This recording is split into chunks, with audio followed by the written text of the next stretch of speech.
Good evening, I'm Judy Woodruff on the NewsHour tonight. No progress yet.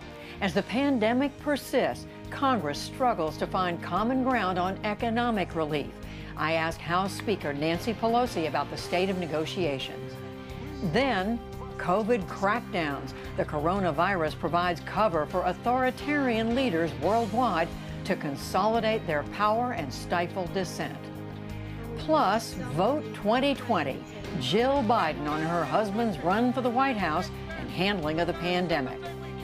And rethinking college. While many colleges continue to charge full tuition, one school plans to keep its drastically reduced costs permanent.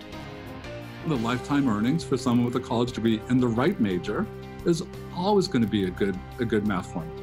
But it's not worth it at any cost, and we've got to bring costs down. All that and more on tonight's PBS NewsHour.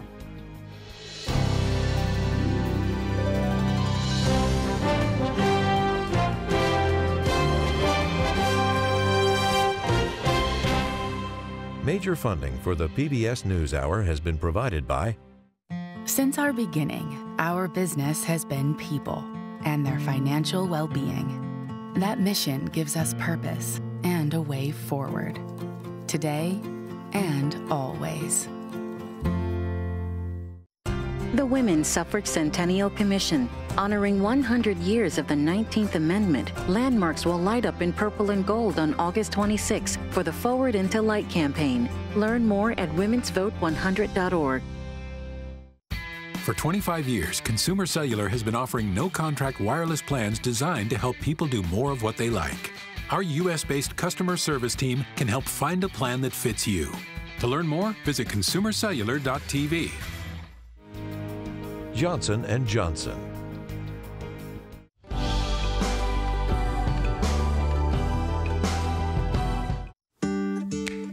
The John S. and James L. Knight Foundation, fostering informed and engaged communities. More at kf.org. And with the ongoing support of these institutions.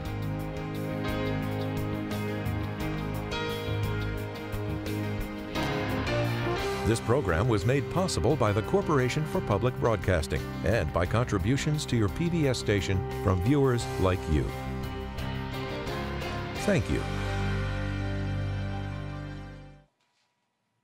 The nation is still watching and waiting tonight to see when the COVID-19 resurgence will ease. Daily infection numbers for the nation as a whole are down from last month's peak, but still rising in 26 states, and deaths are up in 35 states. Still, President Trump said in an interview that aired last night that, quote, "It's under control as much as you can control it." Meanwhile, White House negotiators and Democratic leaders are still talking about a new relief bill. They gave sharply different assessments of the talks today. Chief of Staff Mark Meadows, Secretary of Treasury Steve Mnuchin have been on the Hill many days now trying to get this deal worked out. But it is Democrats, it is Nancy Pelosi, it is Chuck Schumer that are making an absolute mockery of this process. The negotiations are moving forward bit by bit, and we are moving closer together on certain issues. We take each issue and we explain to Secretary Mnuchin and Chief of Staff Meadows why this is the amount we need. Later, Treasury Secretary Mnuchin said they have now agreed to try to work out a deal this week. It could include unemployment benefits for millions of Americans that expired last week. Now, all eyes are on Congress to work through divisions to pass the next round of coronavirus relief. To give us a sense of where things stand, I'm joined by the Democrats' top negotiator. She is the Speaker of the House, Nancy Pelosi. Madam Speaker, welcome back to the NewsHour. So, in brief, where do things stand? We just heard that Secretary Mnuchin is saying you're aiming for a deal this week. What does it look like from your perspective? Well, Leader Schumer and I said at our earlier availability with the press that we all have agreed that we need to have an agreement. And we have to have an agreement, though, that faces the reality of the situation. We do believe that the White House has not really accepted the gravity of the situation, and that's why they're thinking in smaller ways than they need to. We have a situation where we're trying to save the lives, the livelihood, and the life of our democracy. We are making some progress. We are understanding each other better, exchanging paper to see in writing. Chuck Schumer and I, Leader Schumer and I, are legislators for many years. We understand when we have a challenge to face and we want to have a legislative solution, we have to know what we're talking about. And that's why we have to be precise about what we say and the impact it has. And really, we have a different point of view than the Republicans on this. So are you coming closer together on that all-important unemployment, federal unemployment benefits number? Democrats were asking for $600 a week to continue. Right. Republicans were saying $200. Are you somewhere in between? We were told maybe there's no in between. There's no in between. The fact is that since we passed our bill, which was 11 weeks ago tomorrow, 3.3 million more people have gone on to the infected list of those infected. 70,000 more people have died. And the Republicans said they were going to push the pause button. And they did, and then last week they came up with some piecemeal thing. So we are not saying to the American people, more people are infected, more people are dying, more people are uninsured, more children are hunger insecure, food insecure, and guess what? We're going to cut your benefit. Well, Madam Speaker, I mean, with all due respect, you called it piecemeal, and yet what the Republicans were offering was a short-term extension that would have allowed these extra unemployment benefits to keep flowing. Democrats said no. Well, they would have been finished by now. They were talking about a few weeks. Actually, the fact is they didn't have anything that they could pass in the Senate on their own side. So if the press wants to say, well, they offered this, they offered that, you can't offer something you don't have. We have a bill. It's called the HEROES Act. It passed 11 weeks ago tomorrow. It would have saved lives. They have nothing. They can't even pass. They've said we have 20 members who won't vote for anything. So what we're talking rhetoric, or we're talking reality about what one side and the other is offering. And if they wanted to offer some piecemeal thing for 1 week, that does not, you only do that when you're on the verge of passing a bill and having it signed into law. Otherwise, it's just showbiz.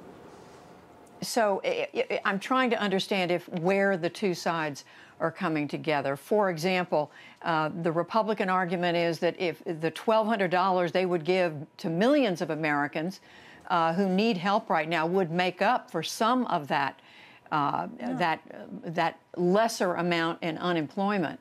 No, that's exactly what we had in the CARES Act. We had the $1,200 in the CARES Act, and we had the $600 in the CARES Act. So how does that make up for subtracting something? That doesn't even make sense on their part.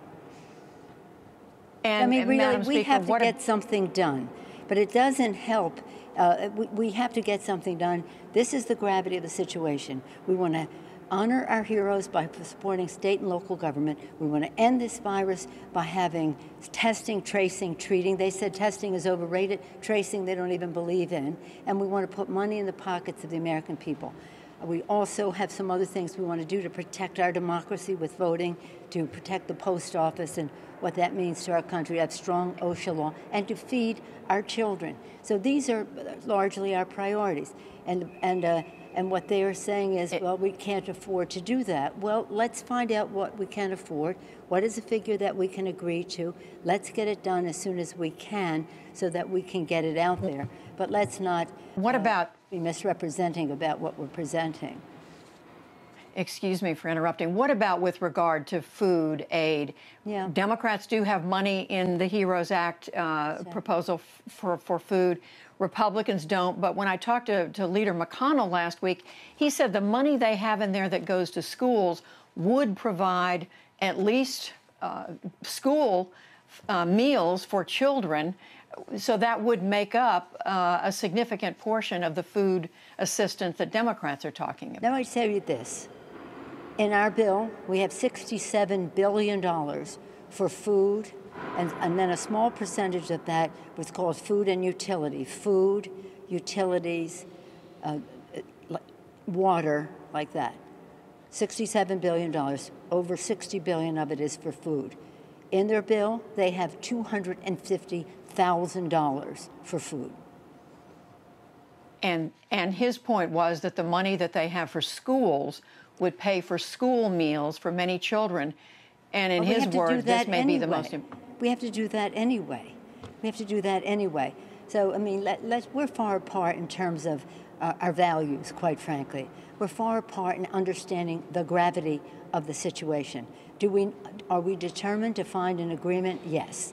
We will find our common ground, but we won't find it on the slim reed of a piecemeal bill that says to our workers, you used to get 600, you're now going to get 200 because the virus has intensified in its spread. The other point Republicans are making is they are now showing flexibility in money for state and local governments. This is, again, a difference. Democrats want more money. Republicans want a lot less. They are saying they're willing to show flexibility, and they're also saying a lot of the money that was passed in the spring, Madam Speaker, has not even been spent yet. Well, so if you want to be an advocate for them, Judy, if you want to be an advocate for them, let's know what the facts are. I'm playing devil's advocate here to ask you for your position. You know, I mean, the point is we have a bill that meets the needs of the American people. It's called the HEROES Act.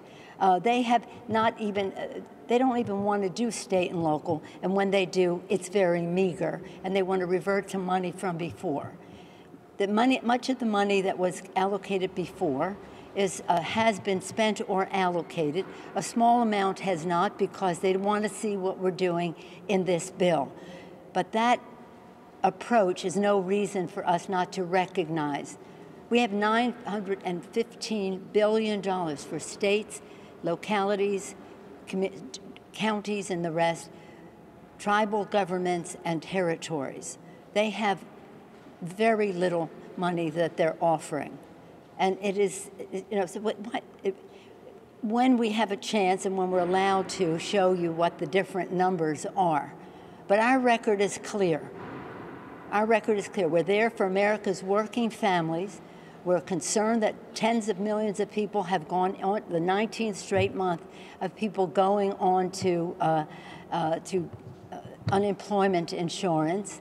19th straight week of over 1 million people going on unemployment insurance. Children are food insecure by the millions, and they don't want to spend the money necessary to feed the children. Families are in fear of eviction, and they say, well, we'll extend the moratorium, but we won't put any money to help with that rent. And in terms of the $600, we're going to cut your benefit, and that's how we're going to observe this. Now, again, we'll find our common ground, but I don't think in any way as a legislator that what they are proposing has any recognition of what is happening to the lives, the livelihood, and the life of our democracy. Yeah, so what I was asking about was money that had already been appropriated that hadn't been spent, and whether that could be part of any solution here. That's money from before. That's money from before.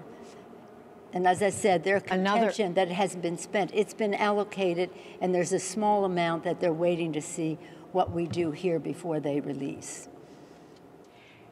And again, trying to understand where the two sides may be coming together. As you know, they argue spending so much money, the Democrats' $3 trillion is going to put the country into greater red ink, that hurts future generations.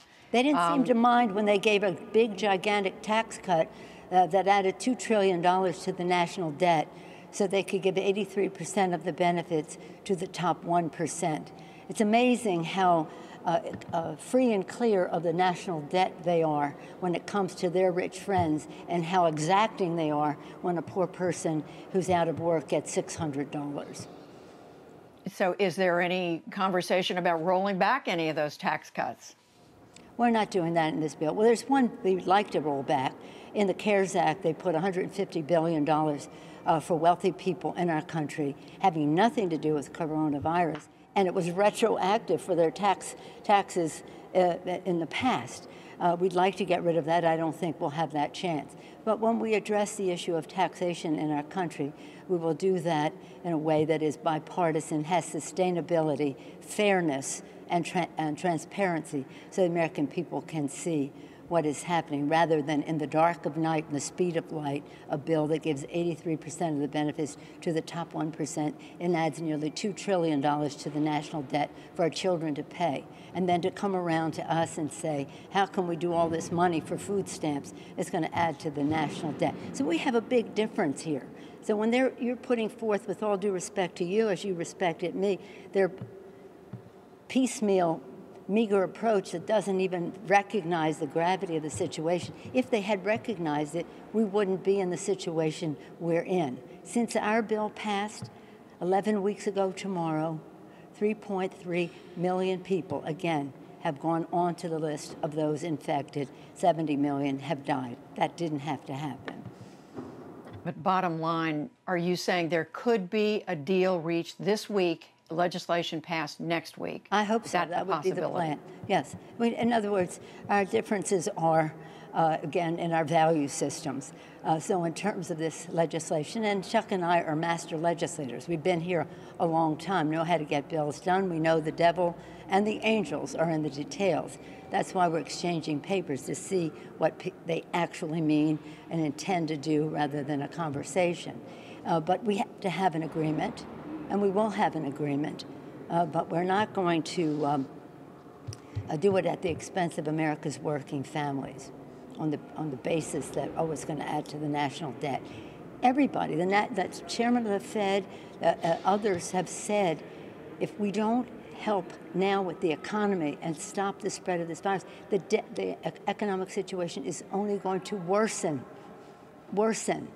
So not investing and making it safe for our children to go to school, our people to go to work, the people we're giving this money to inject demand into the economy so that the economy thrives, it's only going to make matters worse. So again, we feel very proudful of the work that was done by our chairman to bring us to this place, to help, again, I say it again, save the lives, the livelihood, and the life of our democracy. House Speaker Nancy Pelosi, we thank you very much for joining us. Thank you, Judy. Thank you so much. Thank you.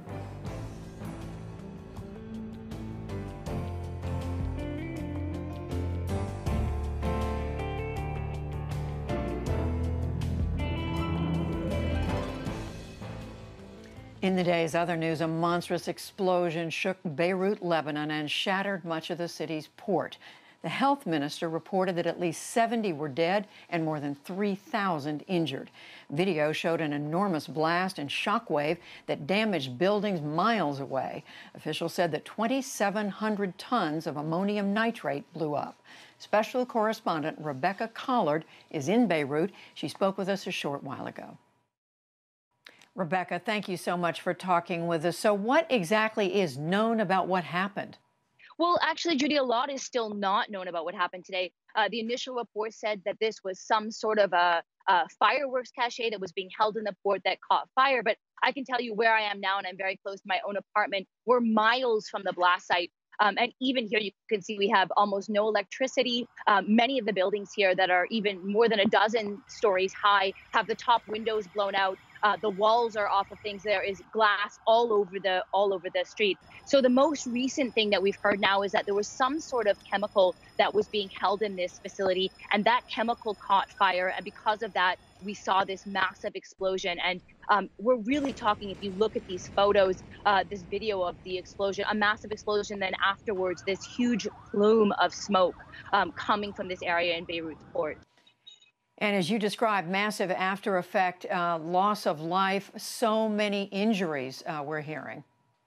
Yeah, the toll now, the official toll from the Lebanese government, the latest we're hearing is over 60 and over 3,000 people injured. But I can tell you, even where I am now, to this point, hours and hours after this blast took place, I'm still hearing ambulances ferrying people to hospitals.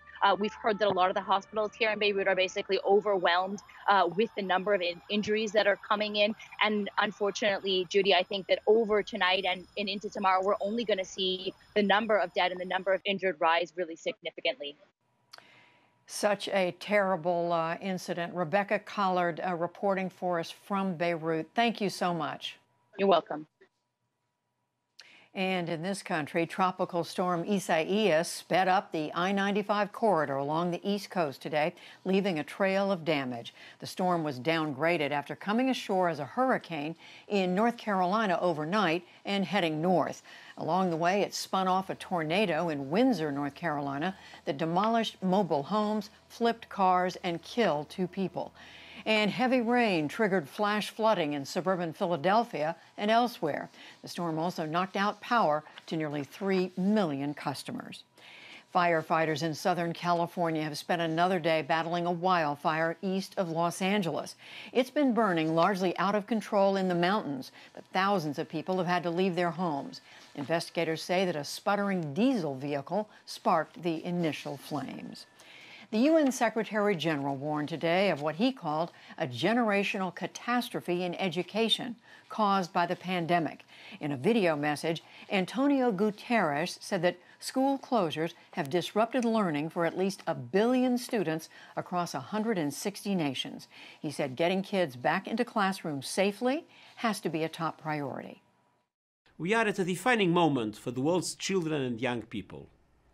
The decisions that governments and partners take now will have lasting impact on hundreds of millions of young people and on the development prospects of countries for decades to come.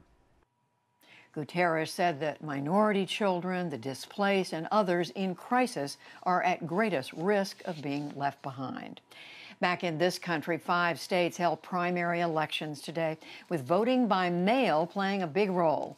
In Kansas, Congressman Roger Marshall and the former Kansas Secretary of State, Chris Kobach, vied for the Republican nomination for U.S. Senate. In St. Louis, Democratic Representative Lacey Clay faced a challenge from progressive Cori Bush. And in Detroit, Democrat Rashida Tlaib, a leading progressive in Congress, was in a rematch with Brenda Jones, the city council president. President Trump has signed a bill that will pump nearly $3 billion a year into conservation, national parks, and outdoor recreation.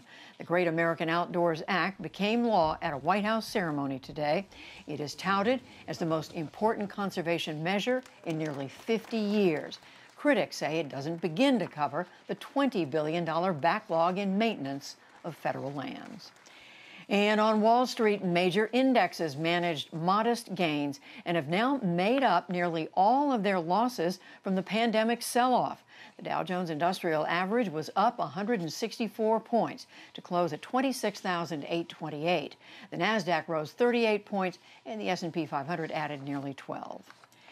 Still to come on the NewsHour, Dr. Jill Biden discusses the campaign for the White House and her new book, Where the Light Enters. The coronavirus provides cover for authoritarians worldwide to consolidate their power and stifle dissent. In light of the pandemic, one college plans to keep its drastically reduced tuition costs permanent, and much more.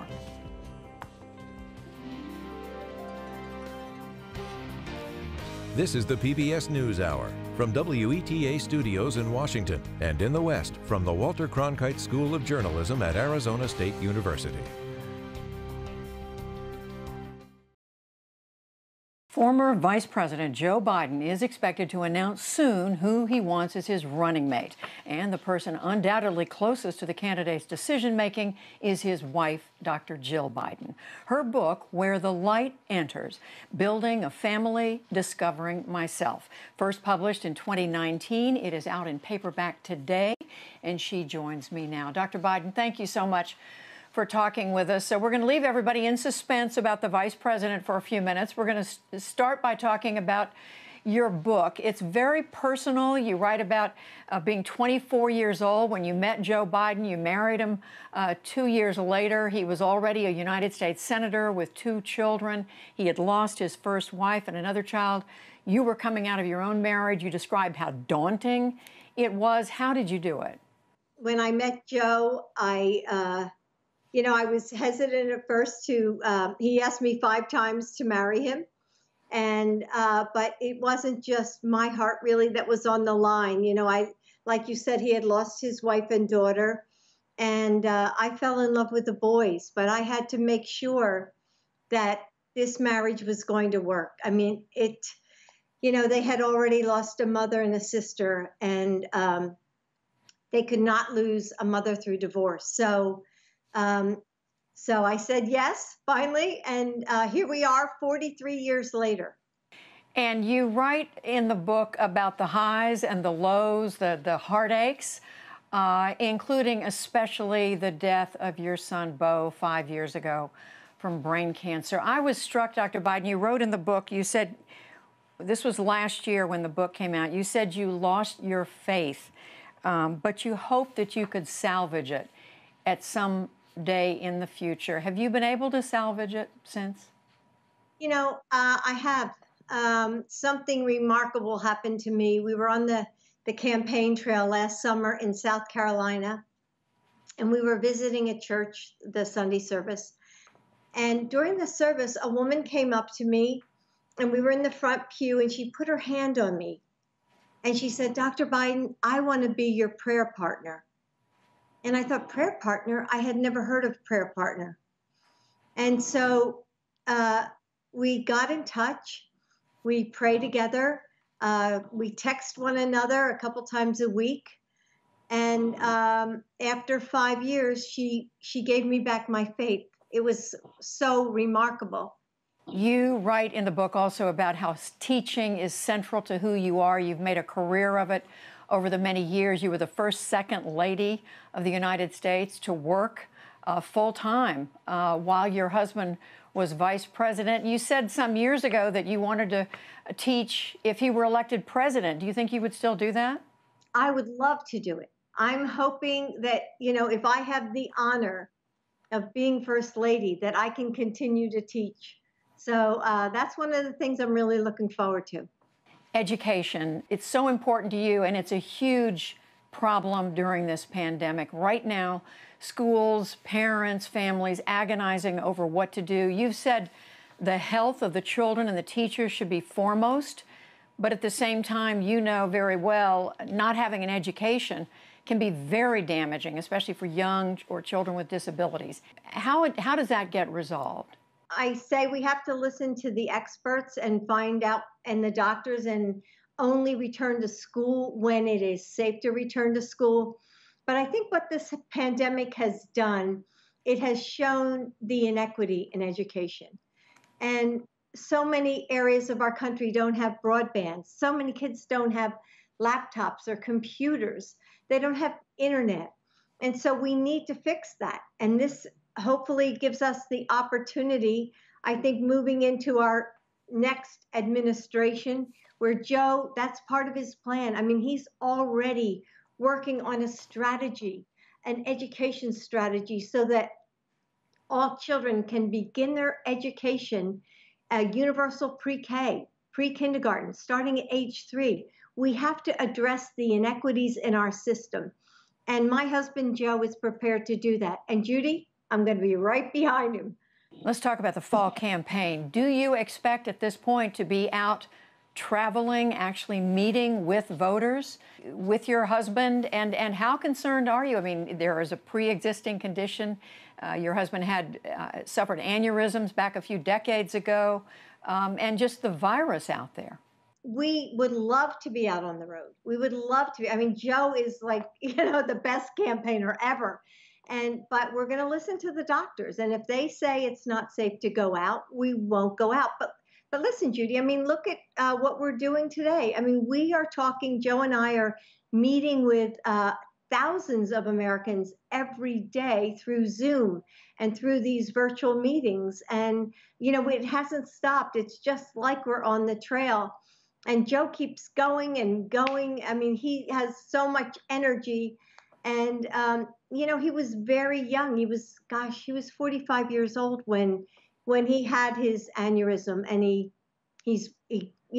recovered and hasn't had a problem since. The campaign, as I'm sure you know, is already one of the most, if not the most polarized in history. It's down and dirty. The names that are being thrown around, President Trump has already called your husband corrupt, crazy, mentally shot, the most extreme left-wing candidate ever. This is going to be one for the history books. How do you get prepared for that? Because it is going to be personal. It is personal. It is personal, but you know what? We knew what we were getting into. We knew who Donald Trump was. And when we made our decision, Joe and I looked at one another and I said, Joe, we have been through the absolute worst thing that could happen to two people, and that is the loss of a child.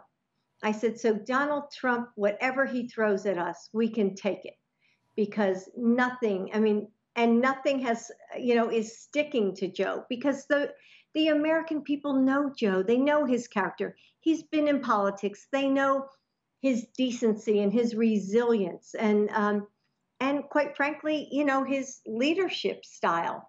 And I think that's what's going to make the difference in the election.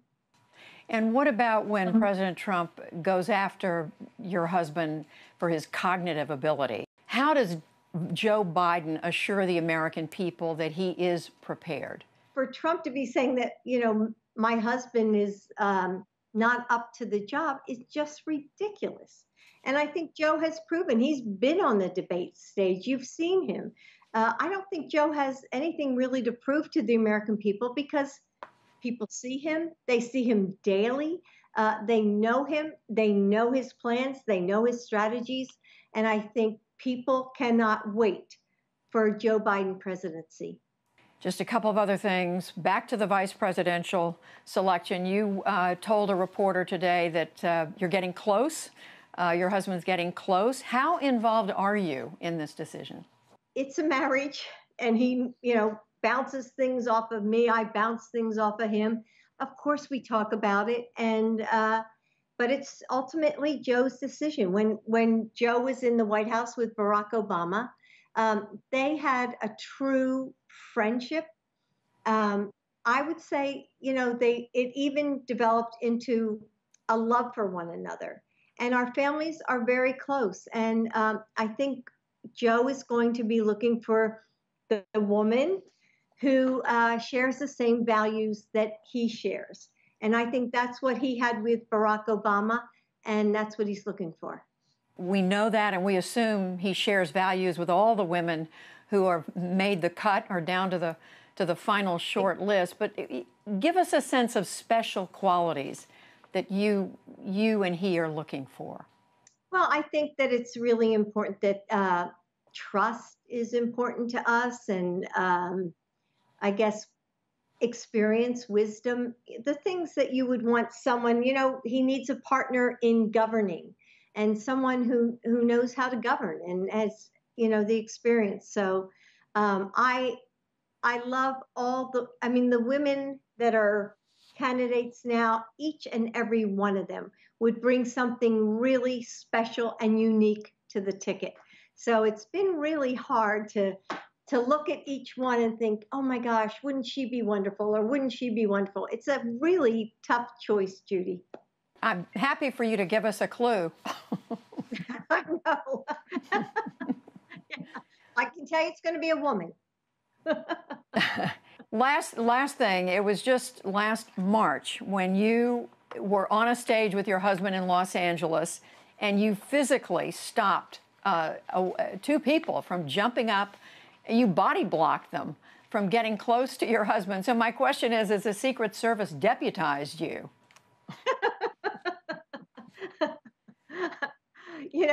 The men and women of the Secret Service are so great. I would be honored to join their ranks. But I have to tell you, Joe was giving a speech. He had no idea what was happening behind him. I happened to turn around and see people charging up the steps. And Judy, I didn't even think about it. I just turned and put out my hands to stop them, because I had no idea what they were going to do. And I think, as a mother, as a wife, it's just instinct that's how you react. We'll be looking for you to do it again on the campaign trail or virtually. Dr. Jill Biden, thank you very much. The book is Where the Light Enters. Thank you. Thanks, Judy.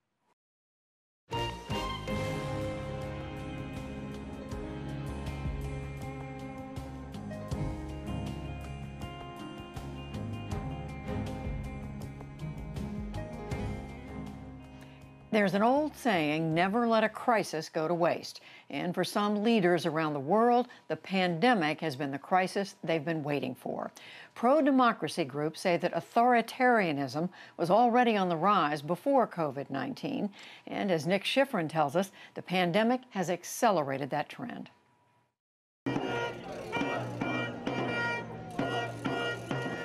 They marched for democratic values and held signs, "Free country, free press." But in Hungary, the press is increasingly not free, and democracy is sliding down an authoritarian slope. Last month, the editor of Hungary's most read news site was fired for coverage critical of the government. Nearly all employees at the Index news site walked out. Hungarian Prime Minister Viktor Orban has long called Index a fake news factory, but COVID became a cover for him to expand attacks and seize power. And it's happening elsewhere. An open letter from 500 former world leaders and Nobel laureates warn COVID-19 increased global authoritarianism that threatens the future of liberal democracy. Authoritarian-leaning leaders across the world are using this to push through far, far more aggressive autocratic measures and to repress independent voices in civil society. Alina Polyakova is the director of the Center for European Policy Analysis. I don't think they would have been able to do this because there would have been much more attention, much more criticism at a time when we weren't going through a global pandemic. COVID has emboldened would-be dictators. In Russia, during a World War II commemoration parade, police shoved protesters into vans thanks to a new measure against public assembly. Vladimir Putin won a referendum that extends his power until 2036. In Egypt, Dr. Hani Bakr was arrested for a Facebook post criticizing the government for sending medical masks abroad when he didn't have enough in his own practice. Abdel Fattah el-Sisi's government has arrested more than a dozen people for criticizing the official COVID response. In other countries, opportunism. In Poland, President Andrzej Duda pushed through and won a recent election despite EU concerns it wouldn't be safe or fair. The vote was upheld by Duda's hand-picked Supreme Court. In Hong Kong, the pro-Beijing Legislative Council cited COVID to postpone a planned September vote that it was expected to lose. Pro-democracy groups say more than 60 elections have been postponed during COVID, and more than 40 countries have restricted press freedom. These leaders say extraordinary times require extraordinary steps, like border closures, quarantines, and tracking. We successfully defended our country. Our achievement is comparable to any other country, and we did that within democratic frameworks. But many of the new powers don't expire or have anything to do with COVID. In Hungary, Orban withheld COVID relief money from his political opponents. Parliament temporarily gave him the power to rule by decree. He declared victory over the virus, but in this house, there is only loss. Last month, Lila Zaletsky's mother died. I really miss her. Everybody loved her. She always made our favorite food for us and always got us little surprises and presents. It hurts a lot that she's not with us anymore.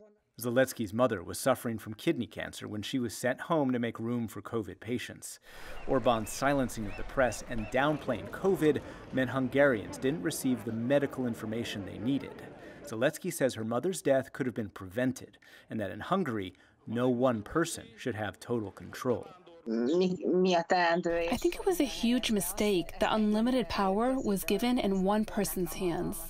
Part of the problem is that COVID arrived when democracy was already under attack. Freedom House says 2019 was the 14th consecutive year of decline in their Global Freedom Index.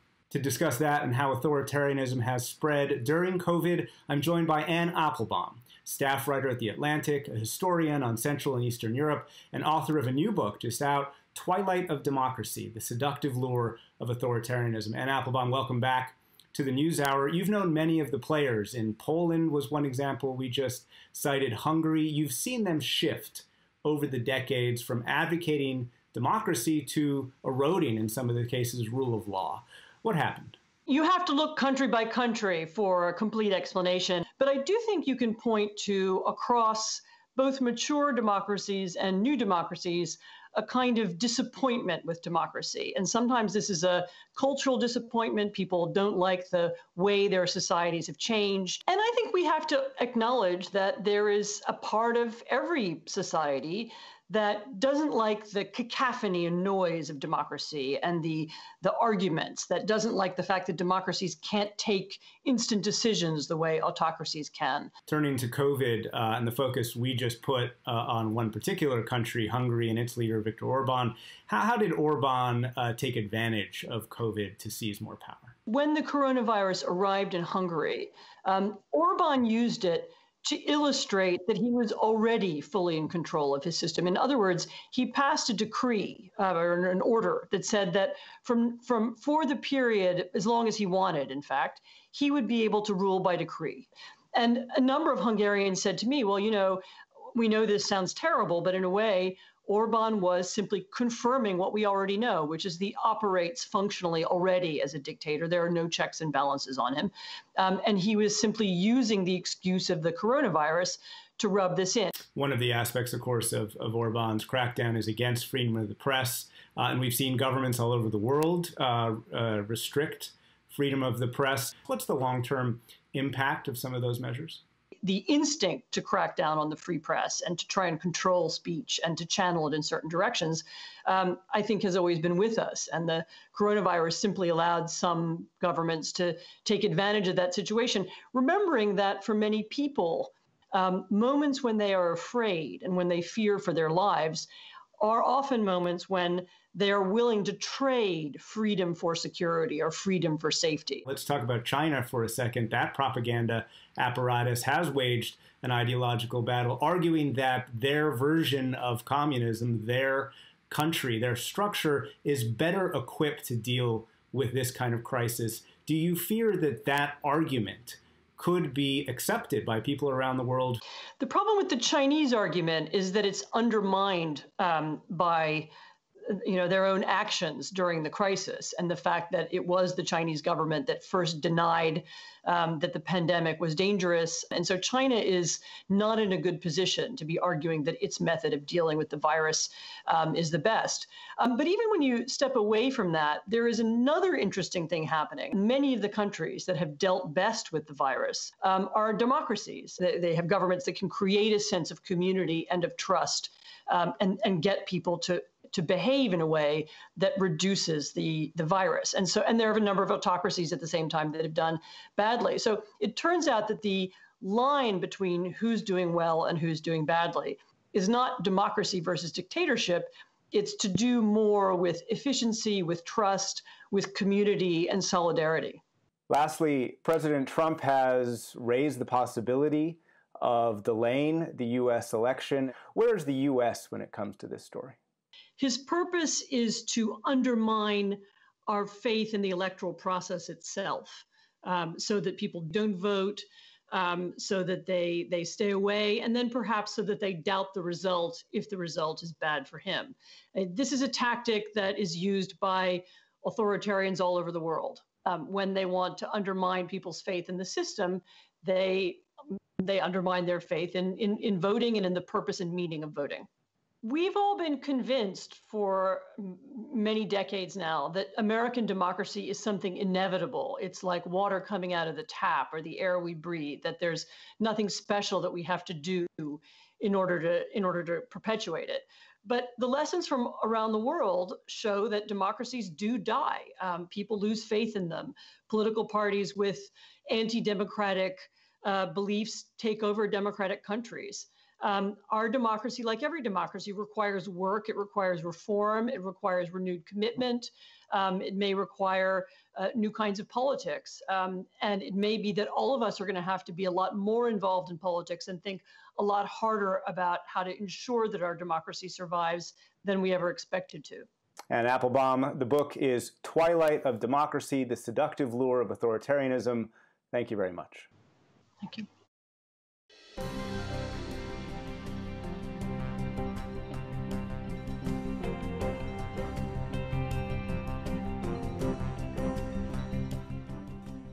Despite the fact that college classes will be taught only remotely at many schools, plenty of colleges and universities are charging full tuition this fall. Hari Srinivasan has a report about one school cutting tuition substantially during remote learning in the fall and making plans to keep it low permanently. It's part of our Rethinking College series. During his final months of high school, 18-year-old Anthony Cavada, a varsity golfer, spent time refining his swing and thinking about the cost of college. His older sisters have about $180,000 in combined college student loan debt. Their parents, both public school teachers in Saratoga Springs, New York, worked extra jobs and rented out their home, but the pandemic ended that extra income.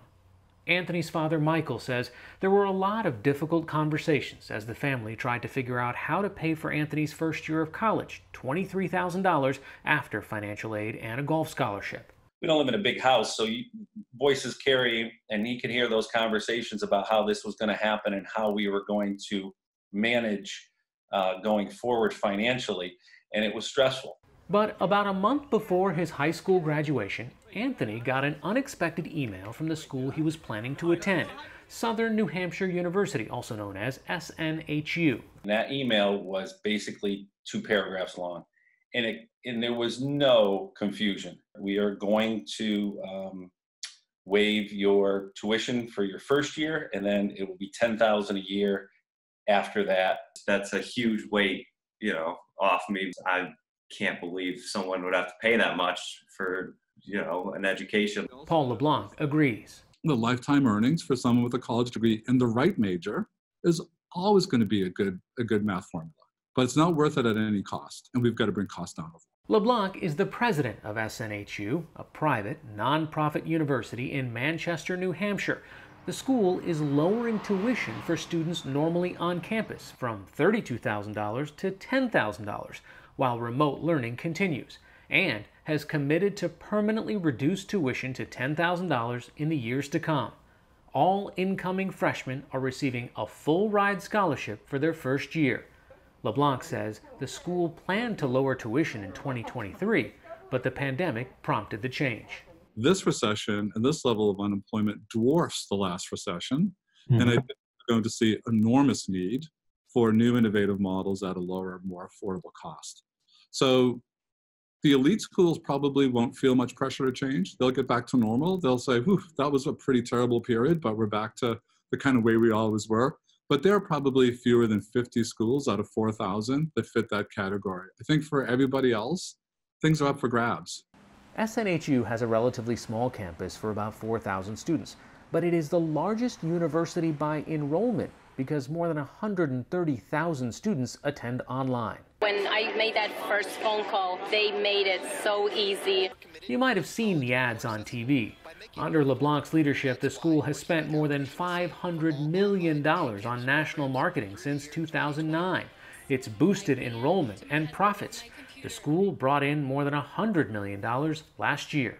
Our ability to be in front of more people, to serve more students, has also meant that we haven't raised tuition in over 10 years. But the school has faced scrutiny about its marketing spending, as well as concerns about graduation rates and what SNHU grads earn.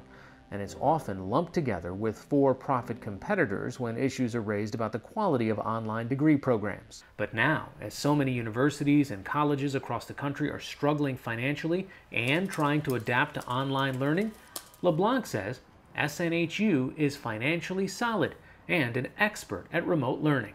And I would go so far as to argue that the best online courses are often quite superior to traditional face-to-face courses. While other schools are also lowering costs and offering individual discounts, SNHU stands out for the amount of tuition it's cutting. Cost cutting was on President LeBlanc's agenda well before the pandemic. We have 120 competencies, and you can master those as fast as you like. We first visited the university 6 years ago when it offered a unique competency-based degree for mastery of subjects versus credit hours for time spent in class. Since then, the school has continued to tinker with ways to lower costs by reducing the time students spend in typical campus-based lecture courses. LeBlanc says the school's goal after the pandemic is to have on-campus yearly tuition be the same as online. To go from 32 to 10 is a heavy lift. No one will get there by cutting. You can't cut enough expense out of what you do to lower tuition to that level. So it really means thinking about structural change and systems. Is there any reason why we can't go 12 months out of the year and get students out into the workforce faster? Incoming junior Anzania Norman is one of the students on the front lines of change at the university. She's enrolled in a pilot project which, before the pandemic hit, combined self-driven competency-based online learning with dorm living and classroom supports. It's very different from a regular classroom. There isn't a teacher teaching you. There isn't someone sitting in front of you for hours on end talking to you. I feel like it's easier because I'm learning on my own at my own pace, and I'm grasping what I really need from the program. While she says the program has been a good fit for her, giving her flexibility to work while attending school, she's wondering how future employers will view her unconventional degree. When someone looks at my resume, they're not going to see that I have a GPA or a grade because the program doesn't require a GPA. I would have to explain to them exactly what the program is about and how it's done. That and other issues could come up for students as the school pushes the boundaries of a traditional college education. But President LeBlanc says higher ed needs to adapt to meet the needs of today's employers. Let's not hold our new models up to a standard that our existing models don't meet today. In reality, an employer looking at a college transcript can't actually discern very much about what you actually learned or know. Employers think about skills. So moving into a skills-based or competency-based framework gives us a common language with employers. Teaching that new framework will be faculty like Lowell Matthews, an associate professor of global business and leadership. He says while some professors are still on the fence about the changes, he's up for the challenge. Being a professor of African descent and having limited opportunities personally to be able to go to college, I'm actually still paying today for my college degree and experience, right? So when you talk about equity, it's very personal and real for me because I am still in debt. So are we really setting up students for success by allowing them to graduate with debt? Matthews and his colleagues are hoping the university's lower tuition will help to alleviate those debts. The school will announce how it plans to get tuition down permanently during the following school year. For the PBS NewsHour, I'm Hari Srinivasan.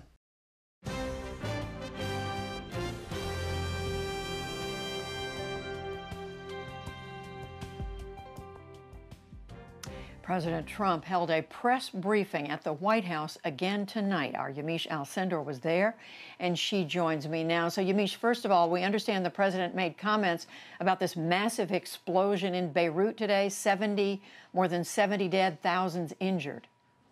That's right. President Trump took questions on that topic, and he said it looked like a bomb or some sort of attack happened in that city. But there's no confirmation of exactly what happened. Of course, there was that massive explosion, but the president said it just looks like that, and military officials are still looking into exactly what happened there. And the other thing I want to ask you about, Yamiche, is the president had comments on mail-in voting again. That's right. The president over and over again has come out against the idea of mail-in voting. He said without any sort of evidence that mail-in voting would be fraught with fraud and that people would be trying to game the system. But today he tweeted and again doubled down on this idea during the briefing that Florida is the state that can do this mail-in voting without any issues. Critics of the president say he's trying to carve out this state because it's a key battleground state. It's a state that he won in 2016. The president is saying that's because it's safe and that it's clean there. But from what we understand, there is no evidence that mail-in voting involves any fraud. And in the middle of a pandemic, a lot of Americans are going to be trying to cast their ballots by mail, doing absentee ballot, because they're trying to avoid big crowds that would possibly have people be infected with the coronavirus. So this is the president changing his stance on mail-in voting for one state, Florida. Because, in fact, just quickly, Yamiche, the president and others in the administration have acknowledged that they in the past themselves have voted by mail.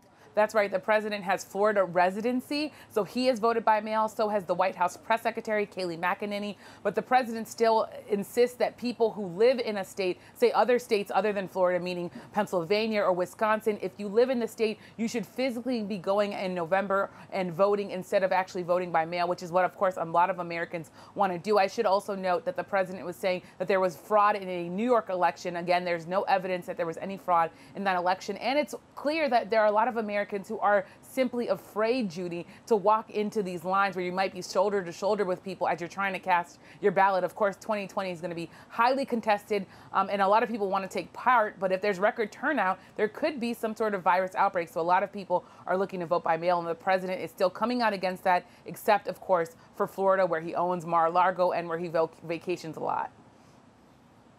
It's an issue that we are certainly going to continue to be looking at for the weeks and the months to come through this election. Yamiche Alcindor reporting for us tonight from the White House. Thank you, Yamiche. Thanks so much. And that's the NewsHour for tonight. I'm Judy Woodruff. Join us online and again here tomorrow evening. For all of us at the PBS NewsHour, thank you. Please stay safe, and we'll see you soon. Major funding for the PBS NewsHour has been provided by... When the world gets complicated, a lot goes through your mind. With Fidelity Wealth Management, a dedicated advisor can tailor advice and recommendations to your life. That's Fidelity Wealth Management. Consumer Cellular. Johnson & Johnson. Financial services firm Raymond James. Women's Suffrage Centennial Commission. Carnegie Corporation of New York, supporting innovations in education, democratic engagement, and the advancement of international peace and security at carnegie.org. And with the ongoing support of these individuals and institutions.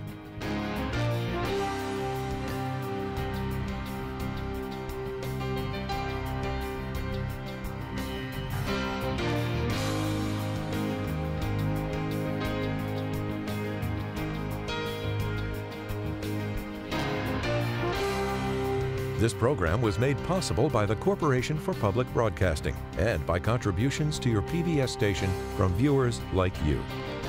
Thank you.